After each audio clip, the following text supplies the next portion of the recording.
So welcome to you my YouTube channel math with Sanjeet. So बच्चों, आज हम लोग 12th क्लास के एक बेहतरीन सा चैप्टर, जिस चैप्टर का नाम है मैट्रिसेस के बारे में हम लोग पढ़ेंगे। हम लोग समझेंगे कि मैट्रिक्स क्या होता है, मैट्रिक्स का यूज हमारे रियल लाइफ में कहाँ होता है, इसके बारे में हम लोग पढ़ेंगे। सो बच्चों, मैट्रिक्स इंट्रोडक्शन में मैं बता देना चाहता हूं कि मैट्रिक्स का यूज बड़े बड़े कंपनियों में सामान को अरेंज करने के लिए किया जाता है कि नहीं। सो बच्चों, अब हम लोग मैट्रिक्स को समझते हैं कि मैट्रिक्स क्या है, मैट्रिक्स का डेफिनेशन क्या होता है। तो बच्चों, मैट्रिक्स एक अरेंजमेंट होता है। मैट्रिक्स क्या होता है? Matrix is a simple arrangement of number.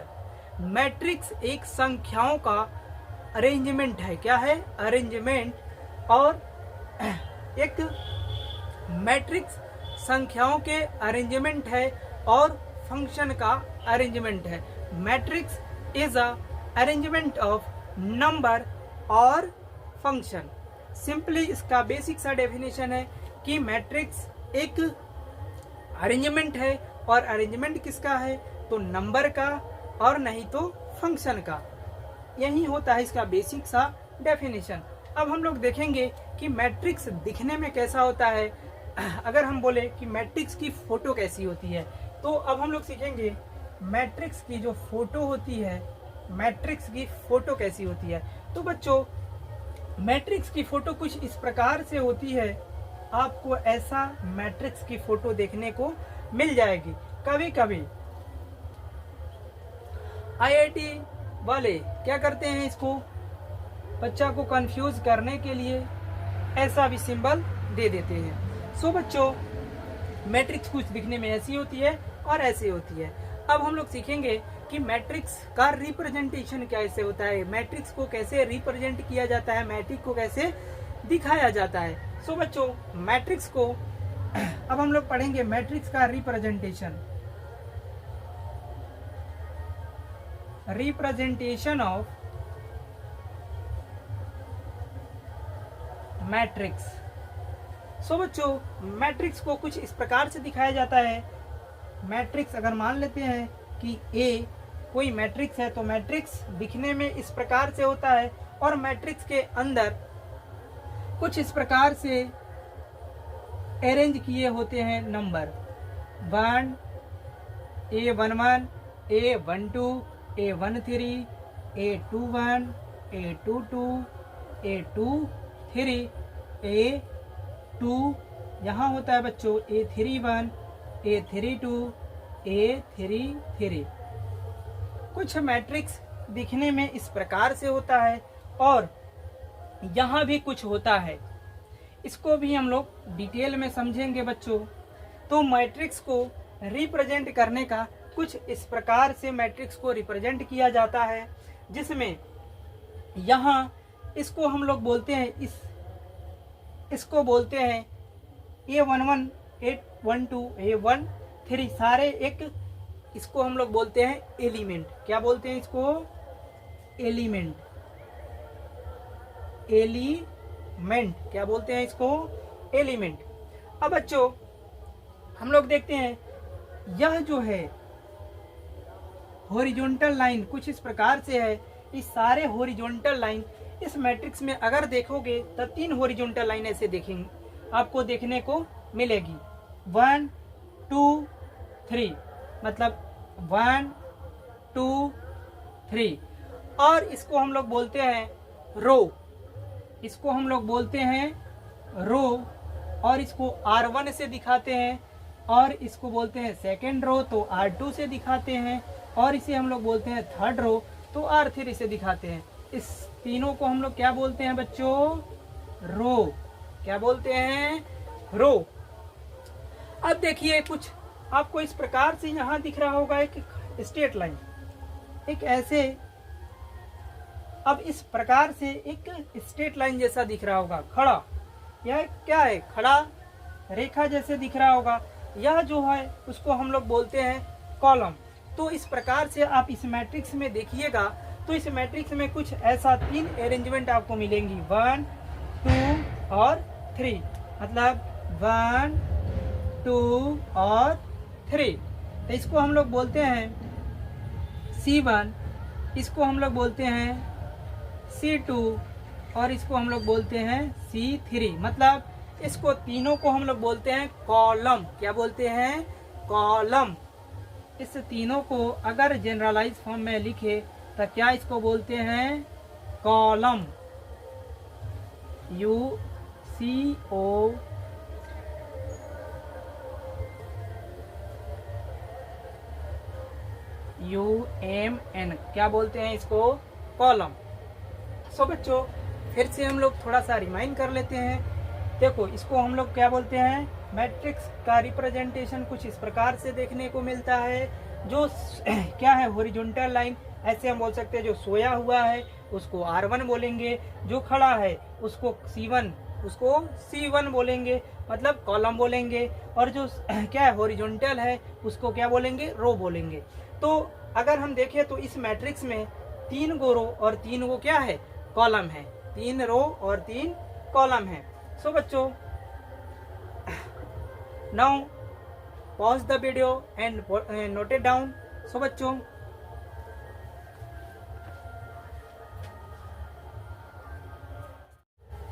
सो बच्चों, अभी अभी हमने देखा है कि मैट्रिक्स को कैसे रिप्रेजेंट किया जाता है।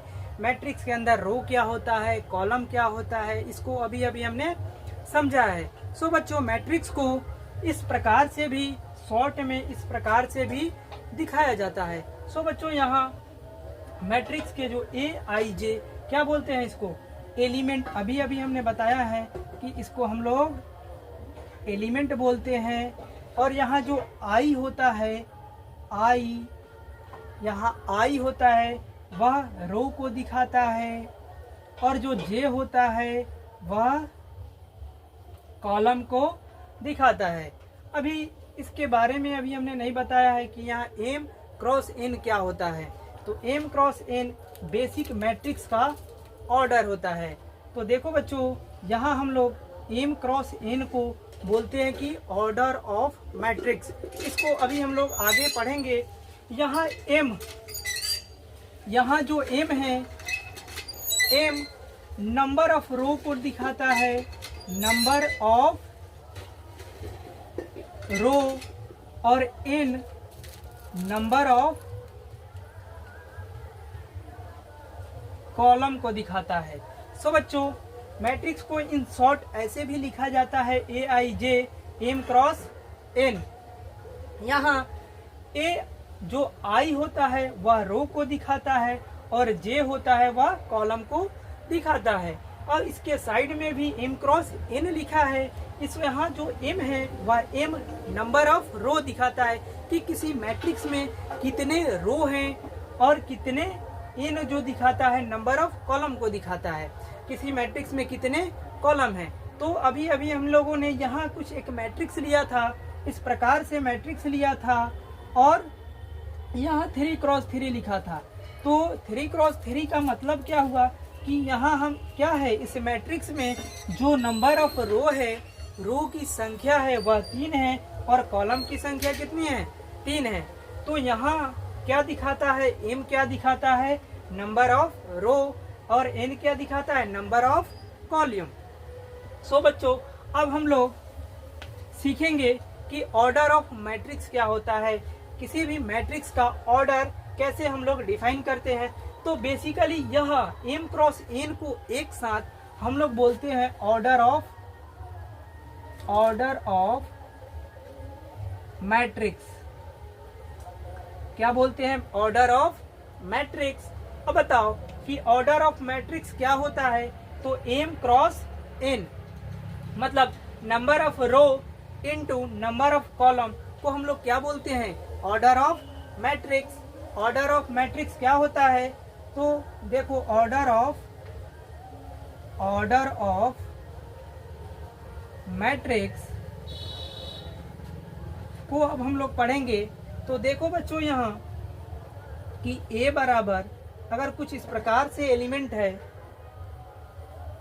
A11, A12, A13, A21, A22, A23, A31, A32, A33। सो बच्चों यहाँ देखो कि अभी अभी हमने बताया है कि ऑर्डर ऑफ मैट्रिक्स क्या होता है। तो ऑर्डर ऑफ मैट्रिक्स क्या होता है कि order of matrix number of row into number of column को हम लोग बोलते हैं ऑर्डर ऑफ मैट्रिक्स। तो बताओ कि इस जो मैट्रिक्स हमने लिखी है इस मैट्रिक्स का ऑर्डर कितना होगा। तो हम क्या करेंगे, ऑर्डर निकालने के लिए बेसिक सा फंडा है कि इस मैट्रिक्स के अंदर जितने रो हैं और जितने कॉलम हैं उसको गिन के क्या करेंगे, काउंट कर लेंगे।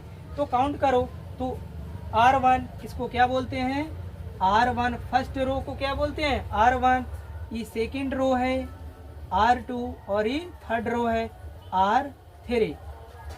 वैसा ही अब बताओ कि यहाँ रो की संख्या कितनी है। तो रो की संख्या है 3। तो हम क्या करेंगे, इसके बगल में यहाँ क्या लिखेंगे 3। अब हम लोग काउंट करेंगे कि इसके अंदर नंबर ऑफ कॉलम कितने हैं। तो बताओ बच्चों कॉलम कितना है, C1, C2 और C3। मतलब इसके अंदर रो 3 है और कॉलम भी क्या है 3 है। तो नंबर ऑफ रो इनटू क्या होगा 22 को पढ़ते हैं हम लोग, क्या पढ़ते हैं 22, 3 क्रॉस 3।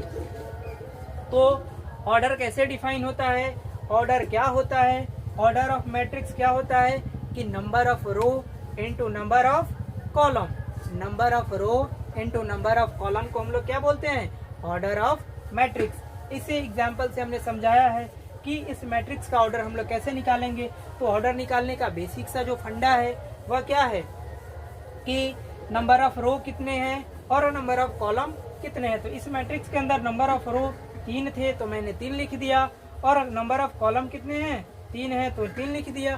तो फाइनली इस मैट्रिक्स का ऑर्डर कितना निकल के आ गया, 3 क्रॉस 3। तो हम यहाँ लिख देते हैं कि ऑर्डर ऑफ मैट्रिक्स क्या होता है, order of matrix equal to number of row into number of column. Order of matrix क्या होता है बच्चों, number of row into number of column. और कुछ इस प्रकार से हमने एक एग्जांपल लेके ऑर्डर आपको समझा दिया। सो बच्चों अब हम लोग सीखेंगे कि कुछ इसमें कुछ खास पैटर्न हम लोग सीखेंगे। खास पैटर्न क्या है कि यहाँ देखो, यहाँ A11 है, यहाँ A12 है, यहाँ A13 है। तो यहाँ देखो कि यहाँ जो A11 है इसको थोड़ा सा हम लोग समझ लेते हैं कि A11 है तो यहाँ जो फर्स्ट नंबर है वह रो को दिखा रहा है और जो सेकंड नंबर है वह कॉलम को दिखा रहा है। तो रो को, यहाँ जो फर्स्ट नंबर है रो को दिखा रहा है और सेकंड नंबर कॉलम को दिखा रहा है। अभी अभी हमने पढ़ा है कि मैट्रिक्स रिप्रेजेंटेशन में मैट्रिक्स को यहाँ I और J से डिनोट किया जाता है। I और J मतलब रो को कौन डिनोट करता है, I, और कॉलम को कौन डिनोट करता है, J। तो यहाँ I 1 है और J कितना है 1 है, मतलब I और J आपस में यहाँ क्या है, बराबर है। अब हम लोग अगला देखते हैं, यहाँ I का मान कांस्टेंट रहा, यहाँ भी 1 है तो यहाँ भी 1 है, लेकिन J का मान कितना हो गया 2।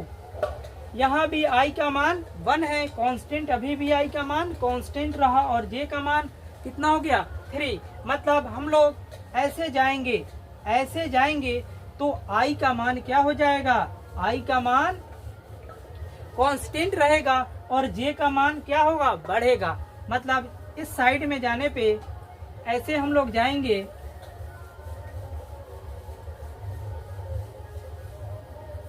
ऐसे जाने से I का मान कांस्टेंट रहता है और J का मान J क्या होता है बच्चों, J बढ़ता है।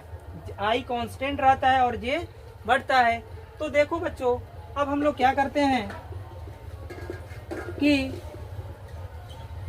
अब हम क्या करते हैं कि इस साइड आते हैं, नीचे की तरफ आते हैं। तो देखो यहाँ A11 है, A21 है, A31 है। तो जैसे जैसे हम लोग नीचे आ रहे हैं तो क्या हो रहा है कि J का मान कांस्टेंट है और I का मान बढ़ रहा है। J का मान कांस्टेंट है और I का मान बढ़ रहा है। मतलब अगर ऊपर से नीचे की तरफ हम लोग आए, ऐसे आए तो क्या होता है, J कांस्टेंट रहता है और I क्या करता है, I इंक्रीज करता है। तो बच्चों इसको आप लोग ध्यान रखिएगा। हम लोग जब ट्रायंगुलर मैट्रिक्स पढ़ेंगे उसमें इसका बहुत ही इम्पोर्टेंस है। जब हम लोग स्क्वायर मैट्रिक्स पढ़ेंगे तो यहाँ कैसे, मतलब I greater than J, J greater than I equal to J, वहाँ इसको हम लोग डिनोट करेंगे। अभी बेसिक बस आपको इतना याद रखना है कि हम लोग ऐसे चलेंगे तो I क्या होगा, I कांस्टेंट रहेगा और J इंक्रीज करेगा। अगर नीचे की तरफ चलते हैं तो I इंक्रीज करेगा और J कांस्टेंट रहेगा। सो बच्चों अब हम लोग ऐसा भी एक ऐसा भी सिनेरियो देखने को मिल रही है जहाँ क्या हो रहा है, A क्या है, I और J दोनों आपस में बराबर हैं। इसको थोड़ा सा आप लोग ध्यान से देखिए। यहाँ थोड़ा सा आप लोग ध्यान से देखेंगे कि A और क्या है, I और J आपस में बराबर हैं, I और J आपस में बराबर हैं, I और J आपस में बराबर हैं। तो इस डायगोनल पे, इसको हम लोग बोलते हैं डायगोनल जैसा दिख रहा है, यह स्क्वायर जैसा दिख रहा है, तो यह क्या डायगोनल जैसा दिख रहा है, तो हम लोग इसको डायगोनल ही बोलते हैं। ये क्या है बच्चों, डायगोनल है। क्या है, डायगोनल। अभी इसको क्या है, डायगोनल है, इसको हम लोग आगे डिस्कस करेंगे। क्या होता है प्रिंसिपल डायगोनल होता है, क्या होता है, इसको हम लोग आगे डिस्कस करेंगे। मेन बात है कि अगर देखो यहाँ I और J आपस में बराबर हैं, I और J आपस में यहाँ भी बराबर हैं, I और J आपस में यहाँ भी क्या है, बराबर हैं। और इसके नीचे आने से, डायगोनल के जस्ट नीचे आने से क्या हो रहा है कि J कांस्टेंट रह रहा है और I का मान बढ़ रहा है। मतलब कि J अब देखो यहाँ देखो कि I ज्यादा है J से, I ज्यादा है J से। मतलब अगर हम यहाँ बोले तो I ग्रेटर देन किससे है, J से। I बड़ा है किससे, J से। अब देखो डायगोनल के इस साइड हम देखेंगे, डायगोनल के इस साइड देखेंगे तो क्या देखने को मिलेगी, यहाँ I का मान देखो बच्चों, I का मान क्या है, I कांस्टेंट है और J क्या हो रहा है, इंक्रीज कर रहा है। तो यहाँ J का मान क्या हो जाएगा, J ग्रेटर देन I होगा, J ग्रेटर देन I होगा। सो बच्चों आप लोग इसको ध्यान रखिएगा। जब हम लोग ट्रायंगुलर मैट्रिक्स पढ़ेंगे, स्केलर मैट्रिक्स पढ़ेंगे, यूनिट मैट्रिक्स पढ़ेंगे तो इसका बहुत सारा यूज होगा। So please pause the video and note it down.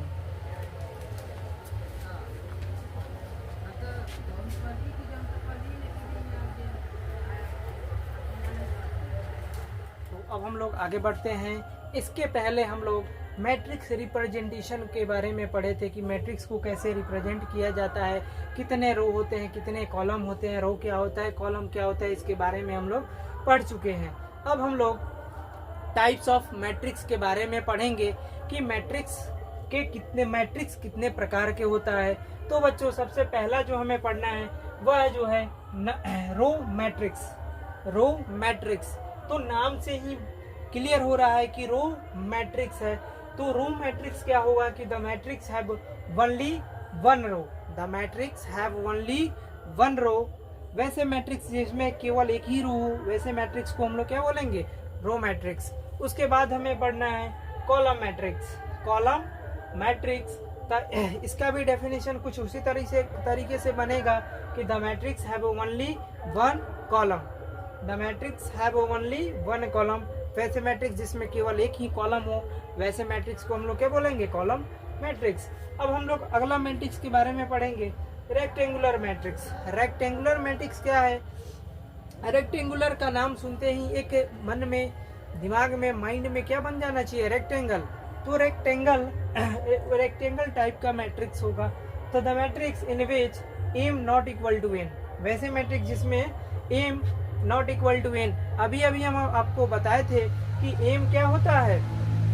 Number of रो, और एन क्या होता है? Number of column. तो वैसे मैट्रिक्स जिसमें नंबर ऑफ रो और नंबर ऑफ कॉलम आपस में बराबर नहीं हो, वैसे मैट्रिक्स को हम लोग क्या बोलेंगे? Rectangular matrix. तो फॉर एग्जाम्पल के लिए, या एक एग्जाम्पल है रेक्टेंगुलर मैट्रिक्स का, इसमें ना ही रो और कॉलम आपस में बराबर नहीं है, तो ये कौन सा मैट्रिक्स है? Rectangular matrix. उसके बाद में हम लोग अब पढ़ेंगे बच्चों जीरो मैट्रिक्स के बारे में। जीरो मैट्रिक्स, और या इसको हम लोग बोलते हैं नल मैट्रिक्स। तो इसमें एक खास प्रॉपर्टी आती है कि जीरो मैट्रिक्स या नल मैट्रिक्स क्या होता है। तो जीरो मैट्रिक्स या नल मैट्रिक्स रेक्टेंगुलर और स्क्वायर दोनों टाइप का हो सकता है। तो बच्चों the matrix in which A I J equal to 0 for all, इसको हम लोग पढ़ते हैं फॉर ऑल, सारे आई और जे के लिए। सारे आई और जे के लिए ए आई जे क्या हो जाए? 0। सिंपल भाषा में सीखिए कि वैसे मैट्रिक्स जिसमें सारे एलिमेंट 0 हो, वैसे मैट्रिक्स को हम लोग क्या बोलेंगे? नल मैट्रिक्स या जीरो मैट्रिक्स। तो बच्चों नल मैट्रिक्स रेक्टेंगुलर टाइप के भी हो सकता है और स्क्वायर टाइप के भी हो सकता है। तो अब हम लोग आगे स्क्वायर मैट्रिक्स पढ़ेंगे, जो काफी इम्पोर्टेंट है, और स्क्वायर मैट्रिक्स के बारे में ही आगे हमें पढ़ना है। So pause the video and note it down.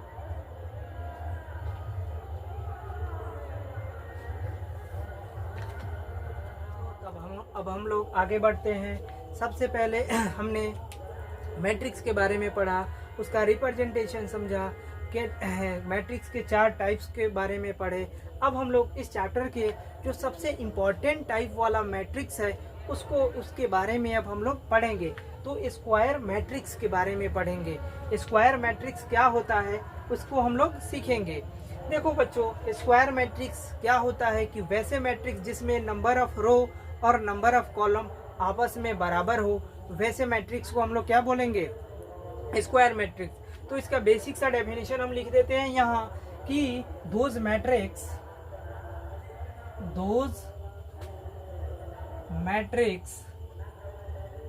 in which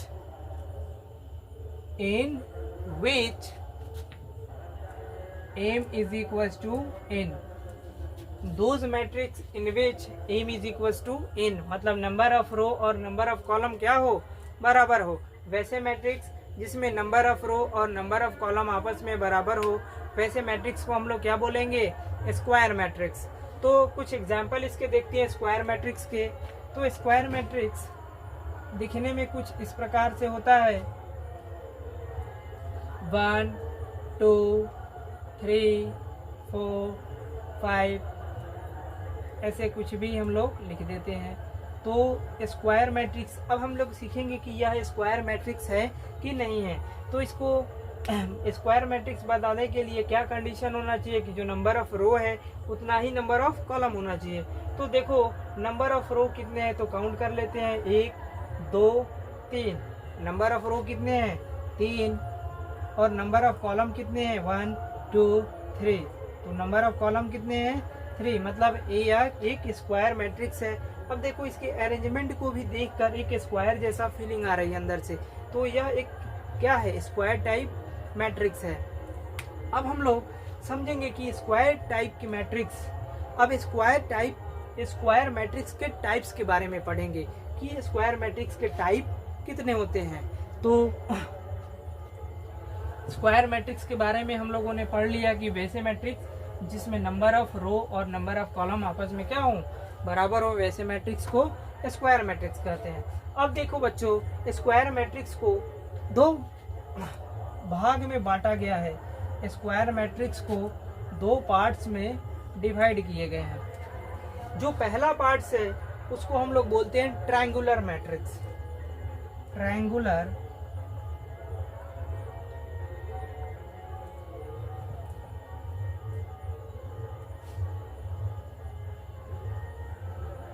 triangular matrix क्या है? जो पहला है उसको हम लोग बोलते हैं ट्रायंगुलर मैट्रिक्स, एंड दूसरा जो है इसको हम लोग बोलते हैं डायगोनल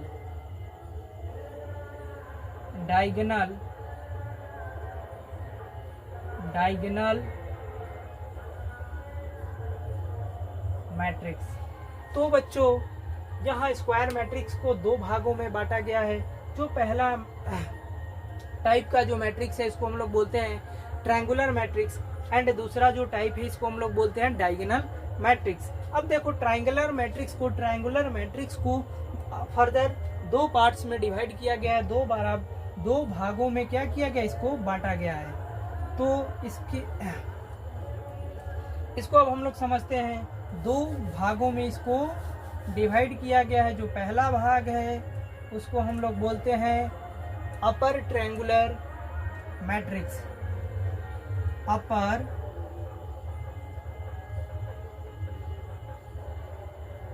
अपर ट्रायंगुलर मैट्रिक्स। क्या बोलते हैं इसको? Upper triangular matrix. एंड जो दूसरा पार्ट है उसको बोलते हैं लोअर ट्रायंगुलर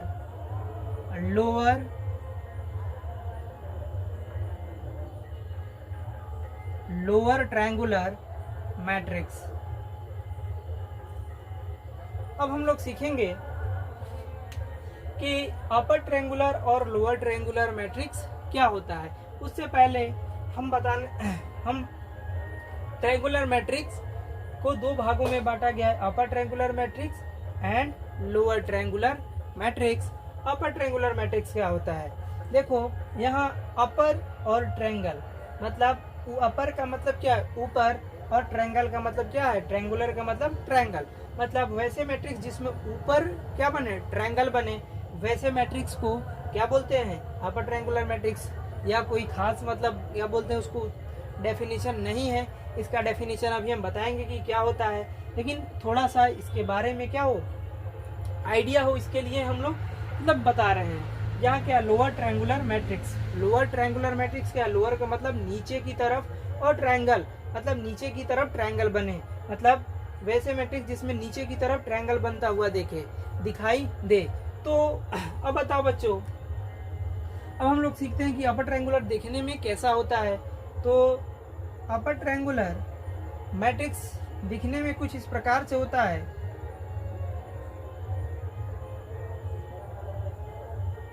1 2 3 0, यहाँ ले लेते हैं 5 4 0 0 और 7, और यहाँ मैट्रिक्स कितने बाई कितने का है? 3x3 का है। इसमें नंबर ऑफ रो और नंबर ऑफ कॉलम आपस में बराबर है। और देखो बच्चों, यहाँ इस मैट्रिक्स में हम लोग देखें तो यहाँ क्या हो रहा है कि एक ट्रायंगल जैसा शेप बन रहा है, और वह भी ऊपर में ट्रायंगल जैसा एक शेप बन रहा है। यहाँ क्या बन रहा है? एक ट्रायंगल जैसा शेप बन रहा है। तो इस प्रकार के जो मैट्रिक्स होते हैं, इस प्रकार के मैट्रिक्स को हम लोग अपर ट्रायंगुलर मैट्रिक्स कहते हैं। अभी हम बताएंगे कि इसका डेफिनेशन क्या होता है अपर ट्रायंगुलर मैट्रिक्स के, कि वैसे मैट्रिक्स जिसमें ए आई जे बराबर 0 हो। ए आई जे मतलब ए आई जे क्या बता रहा है? इस मैट्रिक्स के एलिमेंट को बता रहा है कि ए आई जे क्या हो जाए? 0। लेकिन कब 0 हो? जब अभी हमने इसी लेक्चर में बताया है कि हम लोग इस साइड जाते हैं, इस साइड की तरफ जाते हैं, तो क्या होता है कि जे बढ़ता है और आई का मान कांस्टेंट रहता है। जब हम लोग नीचे की तरफ आते हैं तो नीचे की तरफ क्या होता है कि आई बढ़ता है और जे कांस्टेंट रहता है। तो बताओ कि इधर जे बढ़ेगा और इधर आई बढ़ेगा। तो हम लोग जैसे जैसे नीचे की तरफ आएंगे तो आई का मान बढ़ेगा, आई बढ़ेगा, मतलब इस साइड में आई ग्रेटर देन जे होता है। क्या होता है? आई जे से बड़ा होता है। और इस साइड में क्या होता है? आई लेस देन जे, मतलब इस साइड में क्या होता है कि जे बड़ा होता है। तो देखो बच्चों, कि ए आई जे 0 हो। अब बताओ इसमें 0 कौन सा एलिमेंट है? नीचे वाला। तो नीचे वाला के लिए कंडीशन क्या है कि आई ग्रेटर देन क्या हो जाना चाहिए? जे। आई ग्रेटर देन क्या हो जाना चाहिए? जे। वैसे मैट्रिक्स, अपर ट्रायंगुलर मैट्रिक्स का डेफिनेशन क्या बनेगा? Those matrix in which A आई जे 0 4। यहाँ अगर हम थोड़ा सा और इसको करेक्ट करके लिखे, फॉर ऑल, इसको पढ़ते हैं for all i greater than j. सारे आई ग्रेटर देन जे के लिए क्या हो जाएगा? 0 हो जाए। तो वैसे मैट्रिक्स को हम लोग क्या बोलते हैं? Upper triangular matrix. लेकिन अगर लोअर ट्रायंगुलर मैट्रिक्स क्या होता है, इसके बारे में हम लोग थोड़ा सा जान लेते हैं कि लोअर ट्रायंगुलर मैट्रिक्स क्या होगा। उसके पहले pause the video, note it down. So बच्चों, हम क्या करते हैं, इसको थोड़ा सा हम मिटा देते हैं।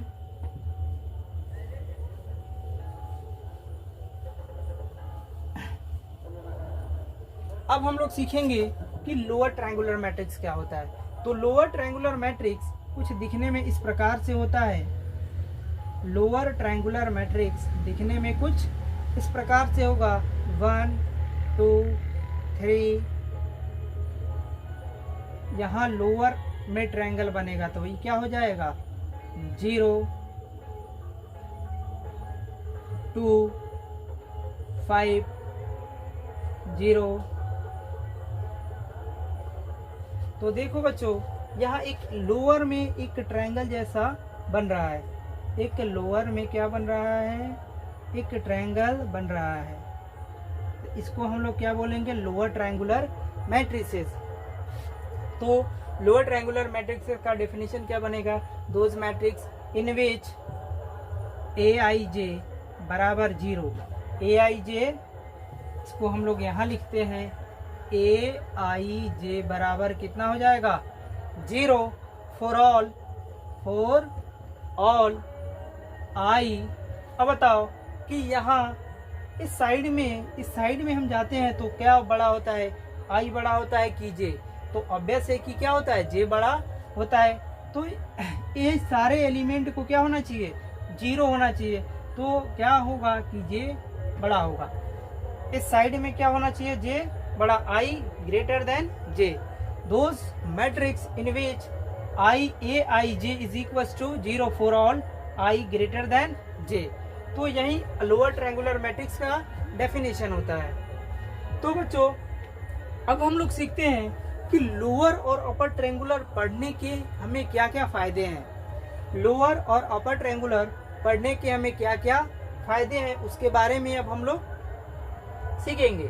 तो बच्चों, सबसे पहला जो फायदा है कि लोअर या अपर ट्रायंगुलर मैट्रिक्स का जो डिटरमिनेंट हम लोग निकालते हैं, इसका डिटरमिनेंट कैसे निकालेंगे? अगर इसका हम लोग डिटरमिनेंट पे बात करें तो इसके डिटरमिनेंट निकालने के एक शॉर्टकट ट्रिक होता है कि हम लोग डायरेक्ट इस डायगोनल के एलिमेंट को क्या कर देंगे? मल्टीप्लाई कर देंगे। जैसे 1 6 क्या 1 5 और 6। 1 इंटू 5 इंटू 6 बराबर कितना हो जाएगा? 36। क्या हो जाएगा? 1 इंटू 5 इंटू 6 इक्वल टू 36। अगर लोअर या अपर ट्रायंगुलर मैट्रिक्स का अगर डिटरमिनेंट निकालना है तो हम लोग, अगर आपको थोड़ा सा भी डिटरमिनेंट के बारे में आइडिया है तो डिटरमिनेंट हम लोग निकालते हैं। पहले इसको लेते हैं, उसके बाद में यह खत्म, ये खत्म, उसके बाद में इसको सॉल्व करते हैं, उसके बाद सेकेंड एलिमेंट लेते हैं, फिर थर्ड एलिमेंट लेते हैं। तो इतना सारा प्रोसेस करना पड़ता है। लेकिन अगर आपको दिख जाए लोअर या अपर ट्रायंगुलर मैट्रिक्स तो उसके डिटरमिनेंट को निकालने के लिए हम लोग डायरेक्ट क्या करेंगे? डायरेक्ट डायगोनल एलिमेंट को मल्टीप्लाई कर देंगे। डायरेक्ट शॉर्टकट ट्रिक है बच्चों कि डायरेक्ट हम लोग अपर ट्रायंगुलर मैट्रिक्स अगर मिल जाए, अपर ट्रायंगुलर या लोअर ट्रायंगुलर, डायरेक्ट उसको डायगोनल एलिमेंट को मल्टीप्लाई कर देने से डायगोनल क्या मिल जाएगा? हमें डिटरमिनेंट की वैल्यू मिल जाएगी। अब हम लोग कुछ एग्जांपल देखते हैं अपर ट्रायंगुलर और लोअर ट्रायंगुलर के।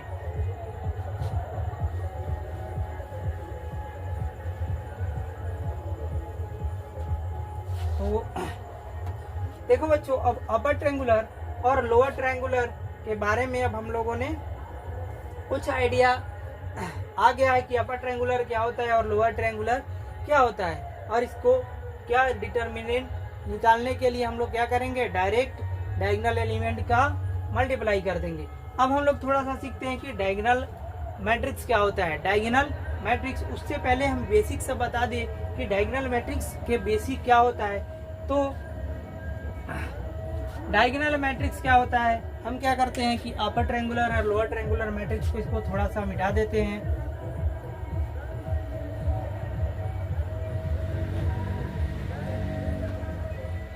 अब देखो बच्चों कि डायगोनल मैट्रिक्स क्या होता है। नाम क्या है डायगोनल मैट्रिक्स, तो कुछ बातें अब हम लोग डायगोनल के बारे में करते हैं। जैसे मान लो कि एक हम मैट्रिक्स लेते हैं,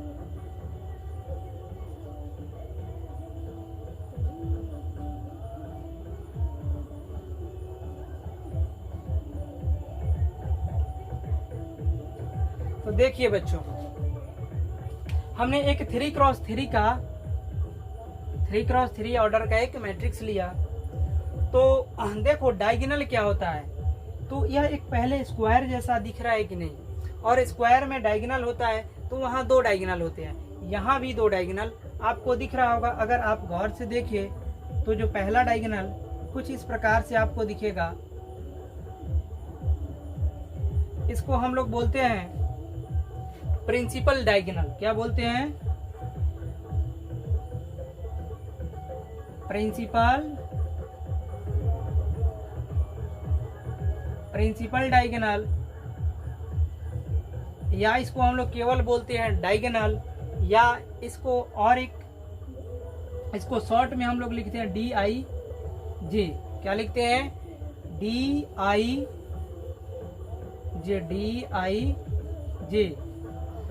इसको हम लोग प्रिंसिपल डायगोनल बोलते हैं, डायगोनल बोलते हैं, या मेन डायगोनल बोलते हैं। बहुत सारे नामों से इसको पुकारा जाता है, आप बस इतना याद रखिएगा। इसको हम लोग क्या बोलते हैं, प्रिंसिपल डायगोनल, और डिनोट क्या किया जाता है, DIJ से। तो बच्चों इसको हम लोग क्या बोलेंगे, प्रिंसिपल डायगोनल। अब एक डायगोनल यहाँ भी बन रहा है, एक डायगोनल यहाँ भी बन रहा है। इस डायगोनल को हम लोग बोलते हैं of diagonal, DIA, of diagonal. तो आई होप कि बच्चों आपको डायगोनल के बारे में कुछ आइडिया आ गए होंगे कि डायगोनल क्या होता है। तो अब हम लोग सीखेंगे कि डायगोनल मैट्रिक्स होता क्या है। तो डायगोनल मैट्रिक्स क्या होता है कि वैसे मैट्रिक्स जिसमें डायगोनल एलिमेंट को छोड़कर, अब बच्चों डायगोनल एलिमेंट इसको नहीं लेना है, अभी हमने आपको बताया है कि डायगोनल स्क्वायर मैट्रिक्स में मात्र एक ही डायगोनल होता है, जिसे हम लोग प्रिंसिपल डायगोनल बोलते हैं। जब भी डायगोनल के बारे में बात हो रही हो तो हम हमेशा प्रिंसिपल डायगोनल के बारे में बात करेंगे, जो यह है कि नहीं।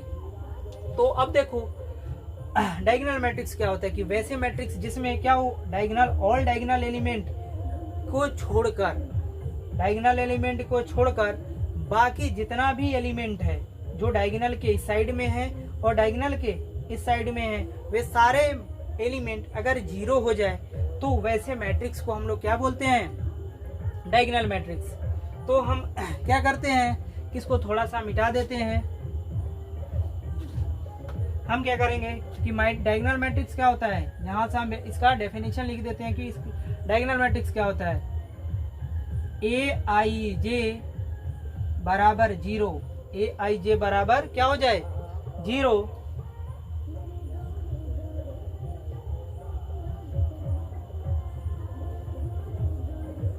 AIJ बराबर 0 when I greater than J और J greater than I। मतलब जब क्या हो, I greater than J हो और J क्या हो, J greater than I। मतलब कहने का मतलब यह है कि डायगोनल के ऊपर वाले एलिमेंट और डायगोनल के नीचे वाले एलिमेंट, सारे एलिमेंट क्या हो जाए, 0 हो जाए। तो वैसे एलिमेंट, वैसे मैट्रिक्स को हम लोग क्या बोलेंगे, डायगोनल मैट्रिक्स। अभी हम आपको डायगोनल मैट्रिक्स का एक एग्जांपल देते हैं। डायगोनल मैट्रिक्स लिख कर दिखाते हैं कि डायगोनल मैट्रिक्स दिखने में कैसा होता है। सो बच्चों देखिए, डायगोनल मैट्रिक्स दिखने में कुछ इस प्रकार से होता है कि 1 0 0 0 2, इसको हम लोग किसी वेरिएबल ले लेते हैं, D1 D2 0 0 0 D3। तो यह क्या है, डायगोनल के अलावे सारे एलिमेंट क्या हैं, 0 हैं। डायगोनल के अलावे सारे एलिमेंट क्या हैं, 0। और ये मैट्रिक्स 3 क्रॉस 3 का है। तो वैसे मैट्रिक्स जिसमें डायगोनल के अलावे सारे एलिमेंट क्या हो जाए, 0, तो इसको हम लोग क्या बोलेंगे, बताओ, डायगोनल मैट्रिक्स। अब इस डायगोनल मैट्रिक्स को भी आगे 2 भागों में बांटा गया है। एक को बोलते हैं स्केलर मैट्रिक्स और एक को बोलते हैं यूनिट मैट्रिक्स। तो अब हम लोग स्केलर और यूनिट के बारे में पढ़ेंगे। तो अभी अभी हमने क्या सीखा है कि डायगोनल मैट्रिक्स क्या होता है, कि वैसे मैट्रिक्स जिसमें डायगोनल एलिमेंट को छोड़कर बाकी सारे एलिमेंट क्या हो जाएं, 0 हो जाएं। तो वैसे मैट्रिक्स को हम लोग डायगोनल मैट्रिक्स कहते हैं। तो अब हम लोग देखेंगे कि अगर इसी डायगोनल मैट्रिक्स को आगे 2 भाग में बांटा गया है, वो स्केलर मैट्रिक्स और एक जो है उसको हम लोग बोलते हैं यूनिट मैट्रिक्स या आइडेंटिटी मैट्रिक्स। तो उसके बारे में अब हम लोग पढ़ेंगे।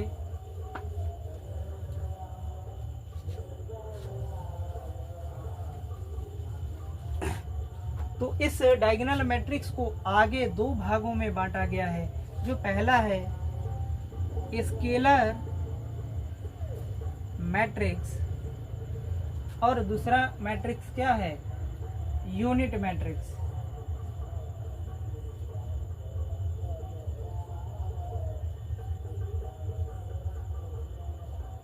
Identity matrix.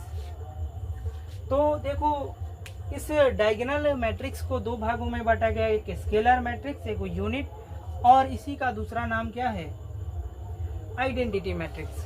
तो अभी अभी हमने आपको बताया कि डायगोनल मैट्रिक्स क्या होता है। डायगोनल मैट्रिक्स क्या होता है कि वैसे मैट्रिक्स जिसमें डायगोनल एलिमेंट को छोड़कर बाकी सारे एलिमेंट क्या हो जाएं, 0।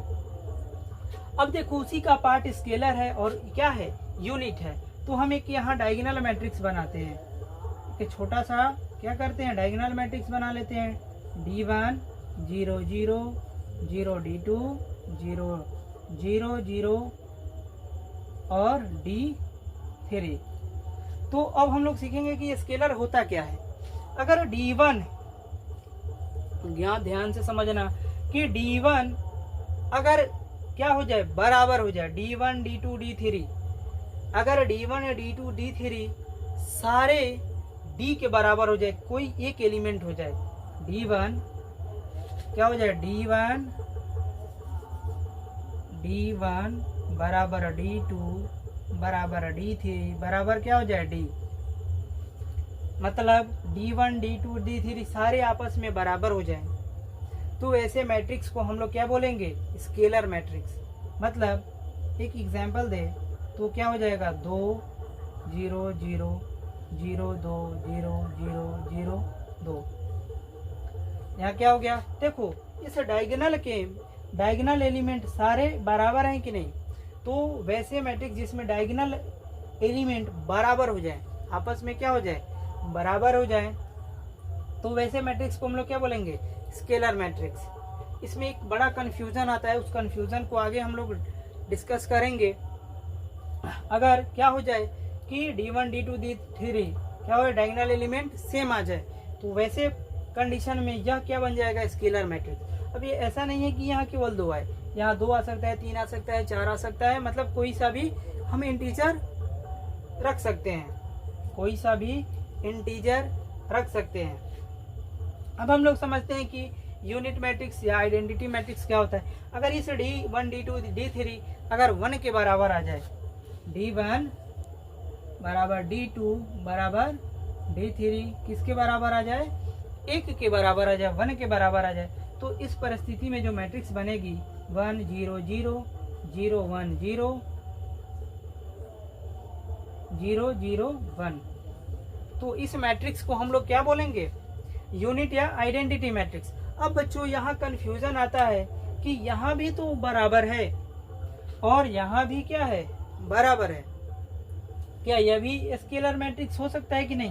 तो मैं बता देना चाहता हूँ कि प्रत्येक जो यूनिट मैट्रिक्स होती है एक स्केलर मैट्रिक्स भी होती है कि नहीं। तो आई होप कि डायगोनल मैट्रिक्स आपको समझ आया होगा। इसके बाद अब हम लोग आगे कुछ सवाल करेंगे, कुछ जेई मेन में आए हुए कुछ बेहतरीन सा सवाल करेंगे। तो please note pause the video and note it down.